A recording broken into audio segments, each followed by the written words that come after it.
ଧରମଦାଣ୍ଡି ନାଳ ବ୍ରିଜ୍ ଉପରେ 10 ଫୁଟର ବନ୍ୟା ପାଣି, ଯାତାୟାତ ବାଧାପ୍ରାପ୍ତ। ସୁବର୍ଣ୍ଣପୁର ଜିଲ୍ଲା ଡୁଙ୍ଗୁରିପାଲି ବ୍ଲକ ମାଝିମୁଣ୍ଡା ଗ୍ରାମରେ ଥିବା ଧରମଦାଣ୍ଡି ନାଳ ବ୍ରିଜ୍ ଉପରେ 10 ଫୁଟର ବନ୍ୟା ଜଳ ପ୍ରବାହିତ ହେଉଛି, ଯାହାଫଳରେ ଯାତାୟାତ ବାଧାପ୍ରାପ୍ତ ହୋଇଛି।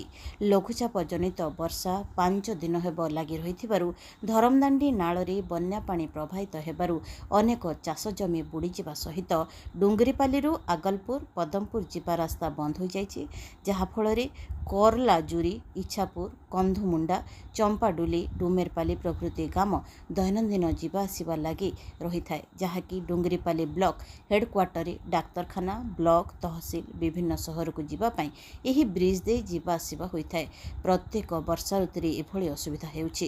ସ୍ଥାନୀୟ ଲୋକଙ୍କ ଅନେକ ଦିନରୁ ଦାବି ହୋଇ ଆସୁଛି, ନୂତନ ଉଚ୍ଚତା ବ୍ରିଜ୍ ତିଆରି କରାଯାଉ।